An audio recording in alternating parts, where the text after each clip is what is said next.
Welcome to the More Than Anxiety podcast. I'm Megan DeVito, and I am the life coach for women and teenagers living with anxiety who want more out of life. I'm here to help you create a life you love to live where anxiety isn't holding you back. Get ready for a lighthearted approach to managing anxiety through actionable steps, a lot of truth talk, and inspiration to take action so you walk away feeling confident in your ability to live a life that sets your heart on fire. Let's do this. Welcome to episode 12. This episode is being recorded in November of 2022, and by the time this episode airs, we will just have celebrated Thanksgiving. So we are in the hustle and bustle of the season. I am a Christmas fan, but I have to admit that it's not the same when you're an adult as when you're a kid, and it's definitely not the same when your kids are a little bit older as it was when they were all these like cute little wide-eyed, expectant little babies. So I suppose I have a different appreciation for the holidays than I used to. And I'm here today to share some insights on how you can find joy this holiday season and even bring back some of the magic that might have dwindled over time. But I have to start by checking in with all of my friends here and ask how you're doing. And we all know the holidays are supposed to be filled with cheer and that you're supposed to be like baking cookies or celebrating with friends and family and just basically be jolly all around the clock. But just what if you're not? What if you're having a blue Christmas? Or if it's even more than just plain blue, maybe it's jet black. I want you to know, first and foremost, that you're definitely not alone. The holiday season can be super rough for all sorts of reasons. I get it. My hope in this episode is that if you're struggling to find joy this holiday season, or whenever you are listening to this podcast, you'll use these ideas that I'm sharing that will help you create more peace and more joy in your life. And if you're feeling fantastic, that you'll just share this episode with somebody who actually is struggling, because it's a thing, isn't it? We hear it all the time. Some people call you a Scrooge, and I guess I just call you human, because sometimes things are hard. So let's go ahead and dive into this episode.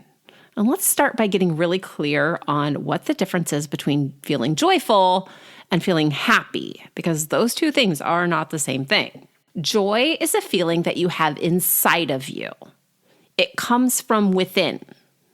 Happiness comes from outside. It's an outward expression. Does that make sense? Joy doesn't have to have great circumstances. It has a deeper meaning and purpose. A person who feels happy might be excited about something great that happened. Someone gave them a compliment. They're having a really great day. And those things can go up and down very quickly. A person who has happiness can feel joy, but a person who feels joy may not always be happy. Did I explain that well enough? I hope so. So you can be sad and still feel joy. You can be stressed out and find joy. Joy is a decision. And when you're trying to get out of the dumps, having the opportunity to choose is really powerful stuff. It puts you in control. It puts you in the driver's seat. It's an action versus relying on somebody or something else to step in and make you feel better. You don't have to have something to happen for you to feel joy, but you might in order to feel happy. Your holiday may not be in your control, whatever you celebrate. Or if you're listening in March or August or whenever, the circumstances of your life may not be in your control. What's happening around you influences your happiness, but your joy, since it comes from within, is in your control. You get to choose joy. You may not get to choose the circumstances or what's going on around you. So I want to tell you a quick story, because I told you that Christmas has always been one of my favorite times of year. And I can remember when I was little, maybe this sounds familiar, staying awake on Christmas Eve and basically getting up, I don't know how many times in the night, asking my dad or my mom, can we get up now? Is it time to get up yet? Over and over and over. And I was always told, go back to bed. It's not time. You have to wait until at least 5 a.m. And now I'm I'm like, wait, we're not doing this yet. I get it. Like, I'm sorry that I woke you up 100 times a night on Christmas Eve to my parents. But I was sure that Santa Claus was going to bring me a puppy because that's all I ever asked for was a puppy. I had this thing where I thought I would get this adorable little yellow puppy in a stocking. And I asked every year. You guys, I never got the puppy. It's okay. I'm fine. But I used to have these really vivid dreams about decorations and magic. And yes, I started listening to Christmas music earlier than the radio stations start playing it now, which is like the day after Halloween. And as an adult, I would do anything to have that feeling of magic and wonder back. At this point, my kids are past the Santa magic, and it really kind of stinks, except for when it doesn't. Christmas looks different. Really different. But knowing that my 22-year-old son still turns on Christmas music way, way, way too early, and that he called his sister last week and asked her if they could bake stuff, she's 20, that gives me the warm, fuzzy mom feelings. I love that. I have to let myself feel the magic in a different way and to realize that I might have to dig deep and let go because it's just not as easy to come by. And yes, I've had years where I wondered if I would ever feel that wonderful Christmas feeling again. I really have. Celebrating without my grandparents or not having my cousins around, changing routines and schedules so that we can try to be together, but knowing that not everybody's going to make it. My kids growing up and having that change and how they view Christmas. All the years that I struggled with really intense anxiety made me wonder if I would even live to see another Christmas because I was always sure I was going to die. Or even if I wanted to be alive the next year because everything felt so scary to me. I can remember gauging my life, even at 10 years old, on if I'd be around or if I would ever have another Christmas. It felt like incredible pressure and sadness instead of joy. I've felt that before, that pressure and that emptiness. And it's something that I hope that none of you are feeling. But if you are, I get it. Some of you might be struggling financially. Some of you might be alone. Some of you might be sick or have lost someone that you love recently. And maybe your past experience with the holidays pretty much set you up to expect them to suck anyway. Maybe they were always disappointing and awful. But we're going to tackle all of this right now because I want this to be a hopeful episode. I want you to leave this feeling like there's opportunity and positivity and joy out there everywhere, as opposed to being like, oh, she gets it. It really does suck. That's not the point of this podcast at all. My point in telling you that I've experienced this is because we all do. It's normal, but you can still feel joy. So here are my top 5 ways that you can bring more joy to this season, even if you feel stressed out and anxious. You ready? Number 1. I want you to focus on memories that make you feel good. Focus on the things that make you feel good. So let's start with being an adult and really missing that nostalgia or the good old days, or maybe somebody who isn't with you anymore. There's really, really something special about being a child during the holidays, whatever holiday you celebrate. Whether it's the 4th of July or Christmas or Easter or Hanukkah or Ramadan or anything like that. Being a kid at that time of the year is magic. Between, for me, like flying reindeer or beautiful lights or visiting Santa, little kids' eyes light up. It's no joke. You can look at them and you can tell that they've got so much excitement and joy. I think it's safe to say that most of us miss some part of that or that sense of wonder and blind belief that we used to have. So maybe if you're like me, you miss family members who aren't with you anymore, or maybe a place that you used to live, or just the feeling. That feeling of not being responsible for making dinner and having to have everything together and do all the things for everyone else. Maybe you just wish that you could just go back to that so you could sit and relax and enjoy it. No, you can't go back. I'm sorry. But you can go forward. Part of what you loved was the security and the traditions that made that season so sparkly, along with this anticipation of presents or whatever else that you really loved. So looking forward to what was familiar and fun created this really positive anticipation, whereas now you might be feeling some negative anticipation or stress. So yeah, even though things are different and maybe you feel sad or even anxious about the change, you can still choose to attach positive thoughts and feelings to these changes while you still miss the things you did as a kid. Those are really great memories. There's a reason you miss those things. Our traditions are special because of the memories that are attached to them, not because of what we were actually doing. So you can choose to find thoughts that make the holiday season special and perfect. And it's really just a thought. That's all it is. Here's an example.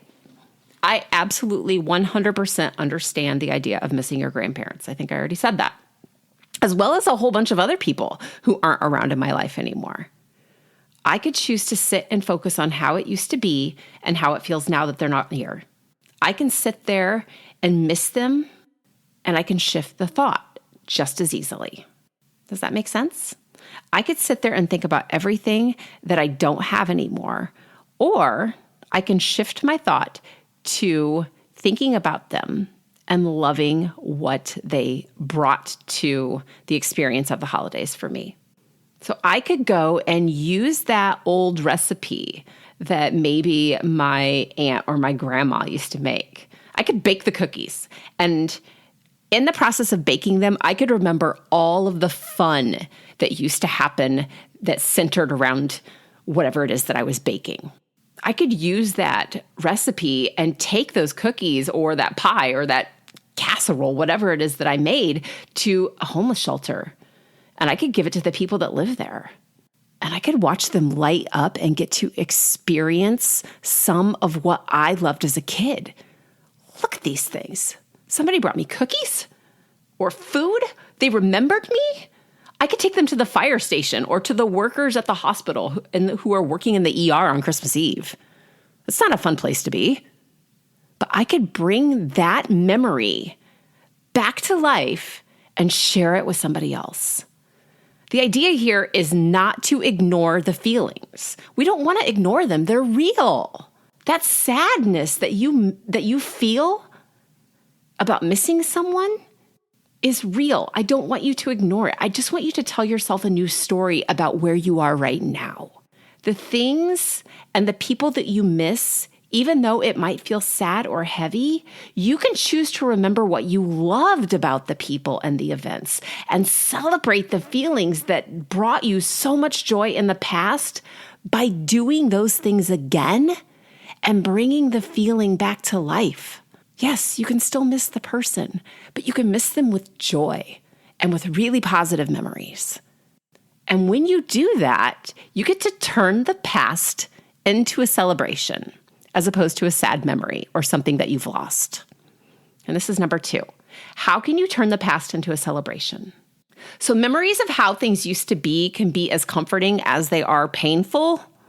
Like, you can be really happy that you have these memories, and they can still hurt. I get it. I remember, I'm going back to my grandparents a lot on this, which is really crazy because I'm recording this in my little office room with a picture of my grandma right in front of me. So I have to keep reminding myself not to look at it too much because it kind of makes me tear up. But I'm going to switch and talk about my grandpas for a minute. They've been gone for a while now. But I remember both of my grandpas sitting in their respective recliners, right? They both had recliners, which was funny because we didn't really ever have a recliner at my house, but I thought it was a big deal that my grandparents had them, but my mom didn't like recliners, so we didn't have a recliner. But man, I loved my grandpa's recliners. Anyway, I remember them sitting there. My one grandpa smoked cigarettes and the other one smoked a pipe or a cigar. And I remember this like yesterday. I remember the smell. And let me tell you that when I smell vanilla pipe or like a good cigar, it gives me all the feelings. I love it. I don't get that way with cigarettes, but that's okay. So I remember their laugh though, and how annoyed they would get at the dumbest stuff. Like my one grandpa would tell me, you make a better door than you do a window. And he would do it with this smirk on his face, but it was always because I would be like standing in front of the TV and blocking out the IU basketball game, or walk in front of the TV in the summer, right in front of like the Cubs are just getting ready to make some play. And I would just stand there and he would get so mad at me. And the other one would get so upset, like if people got too rowdy or something like that. But they did it in so much love. They would just laugh and they would get annoyed. And they both whistled. So I love that feeling, this like funny little whistle or anything like that comes back to mind for me. And I can't help wondering, what would they think of my kids? I miss these guys, like with my whole heart. And do you know what else? I could sit and think about how sad it is that my grandpa doesn't get to see my kids at Christmas and how much I miss the smell of vanilla pipe or any of those other things. But I know without a shadow of a doubt that they would let me have it if I sat around on Christmas and did nothing because I missed them.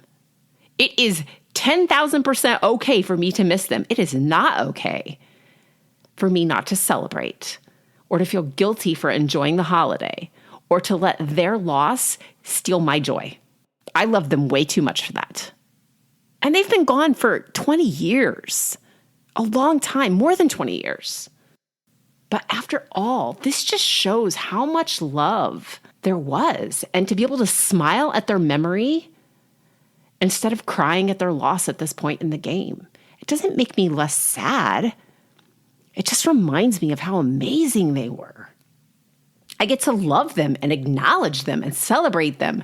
And I get to celebrate for them by bringing them into that moment in my memory.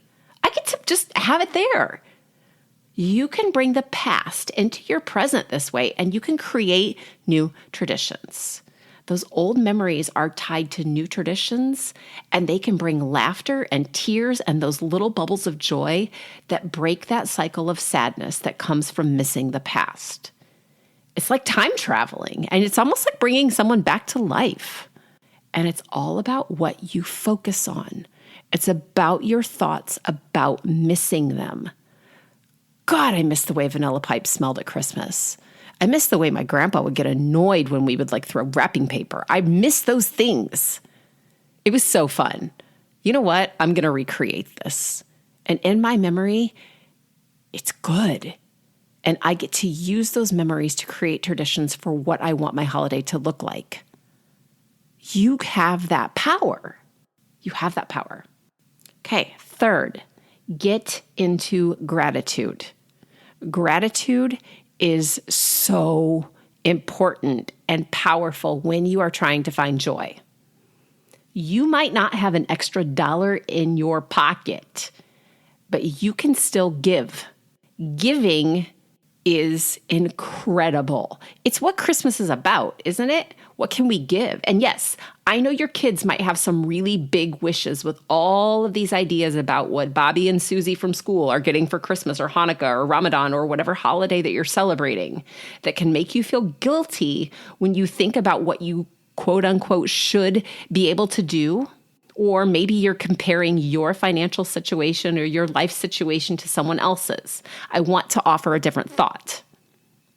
Think back to what you remember most about holiday experiences or your favorite memories. What do you remember? Maybe you actually remember a really special gift, but what else comes to mind too? I can tell you that I absolutely remember getting a Cabbage Patch Kid and a Care Bear. I'm an 80s kid, maybe like 70s, 80s kid, and Cabbage Patch Kids and Care Bears were the best. And I don't mean these new Care Bears because I've seen them in the store and they're ugly. That's not a Care Bear. I have a Care Bear. We actually did this really fun thing last Christmas. My family does this really awesome theme every year. We have a different theme every year, but we have one year we did Charlie Brown Christmas, and one year we did the Grinch, and one year we did Christmas in Germany, and one year we did this. And we decorate the house to be that way. We eat the food either from the movie or from the country or whatever else, and we play the music and we play the games, and we always have a theme. Last year, our Christmas was Christmas nostalgia. So my mom didn't tell me she was doing this. But our theme, I was really confused about how this was going to end up because I thought, okay, how is my nostalgia going to be the same as someone else's nostalgia? She nailed it because she bought us toys that she remembers buying us as kids. And I think she must have spent like months on eBay because I got a vintage Care Bear, and we did that thing where you can swap gifts with other people, and my niece tried to steal it from me, and I shut her down. She's 7, you guys. And I was like, you absolutely cannot have this Care Bear. I went back into like, my inner child was ready to fight for Share Bear. So yes, it might have been about the toys.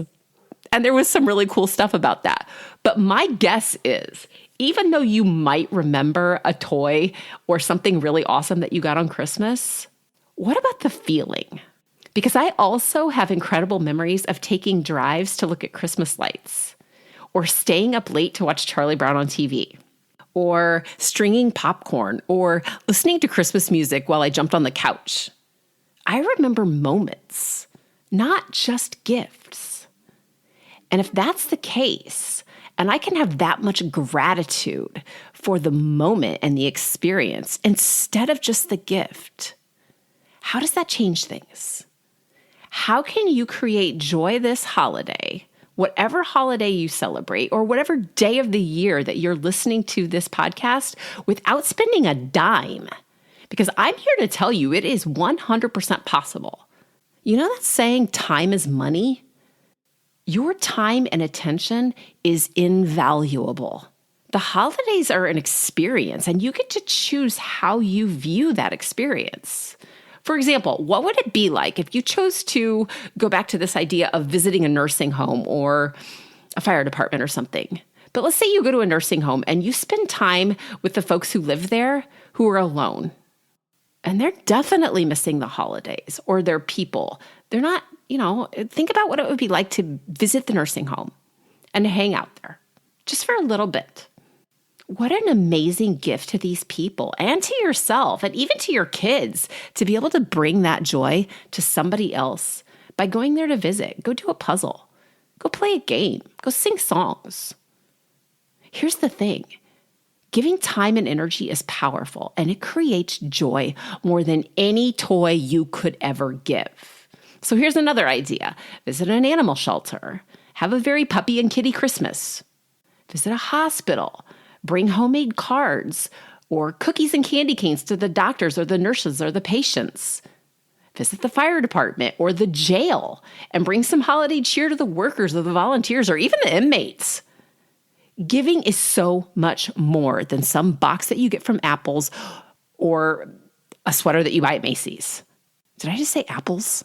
I meant Apple. You know what I meant, right?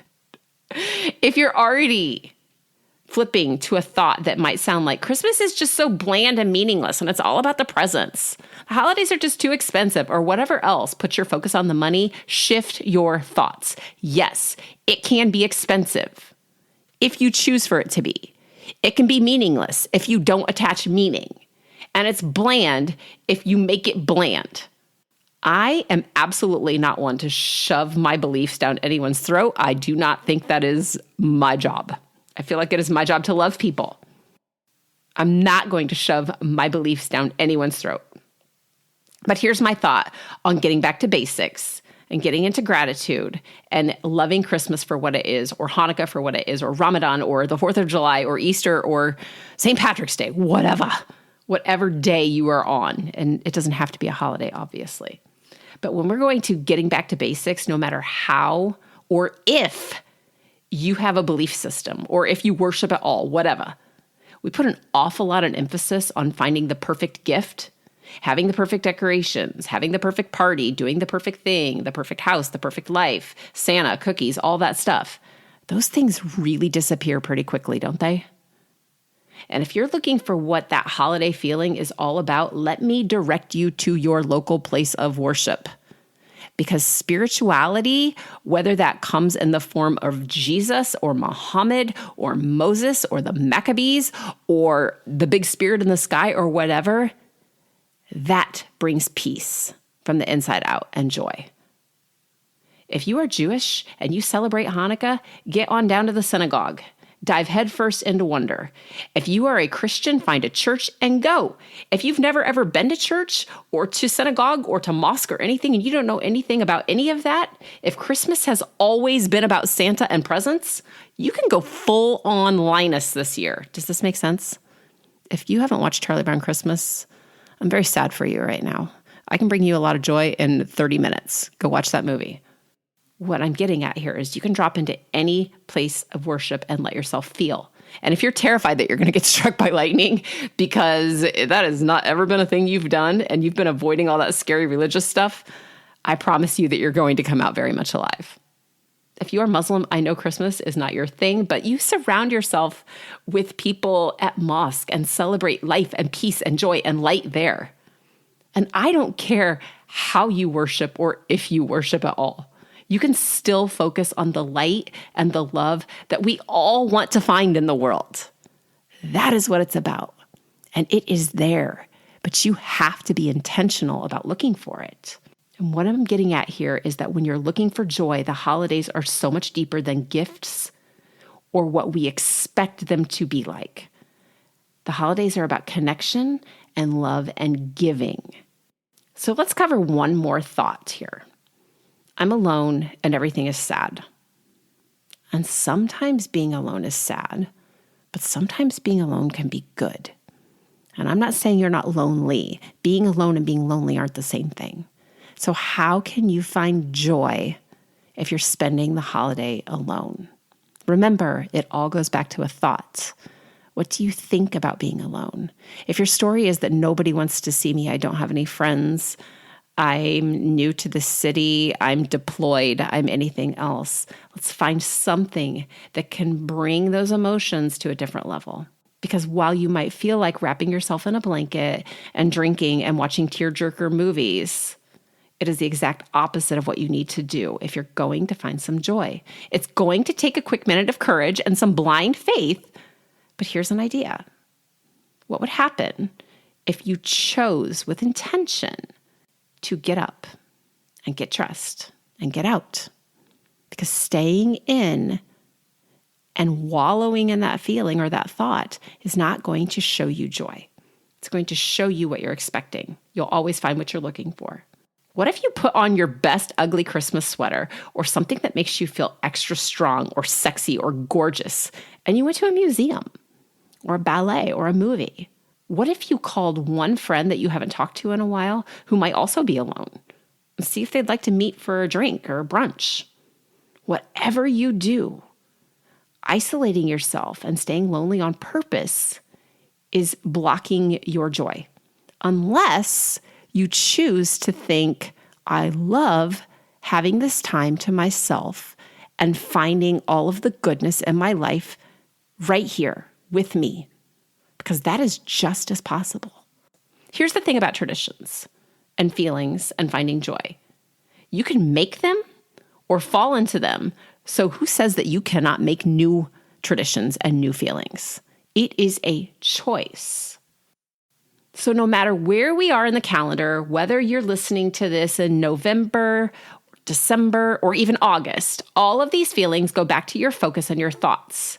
The stress over too much to do, not enough money, having to socialize, the sadness of being alone or loss, the mourning of the past, it can all shift to joy when you look for what you have right now at a very granular level. It's finding those little sparkly things in your life that are going well and allowing those things to take the spotlight. Because what you focus on grows. And when you are looking for more joy, less stress, less anxiety, and more hope, this is critical and exactly what I help people find and create when we work together. If you are looking for more ways to feel better way, way, way beyond this holiday season, and you want to make 2023 the kickoff to a decade of amazing growth and love, maybe it's time to invest in finding joy and in finding all of this amazing stuff right inside of yourself, because that's where it is. Nothing gives me more joy than knowing that I can help somebody else feel alive and powerful and hopeful. And my hope is that this episode has filled you with some joy and some hope that the holiday season might actually be all right this year. But I don't want it to stop there because maybe you're not even listening to this at Christmas time. Okay? If you're ready to create a life doing more of what you love without feeling held hostage by anxiousness and stress, talk to me. Give yourself the best damn gift you've ever received and invest in you. Learn to let go of anxiety and watch what else opens up for you as we slip into 2023. You're going to be amazed at the power you've been saving up with all that negative for so long. It's all in there. And that starts to show up in your life when you make changes with intention and in your choices about what you think. You can schedule time for us to talk right now if you go to megandevito.com/work with me or by clicking the link in the show notes. So as always, thank you for listening. Thank you for sharing this podcast with someone else who needs to feel more joy. And I hope you have a fantastic week. Talk to you soon. I hope you enjoyed this episode of the More Than Anxiety podcast. Be sure to subscribe and leave a review so others can easily find this resource as well. And of course, when you're ready to explore coaching with me, jump to the show notes, click the link, and schedule time for us to talk. See you soon.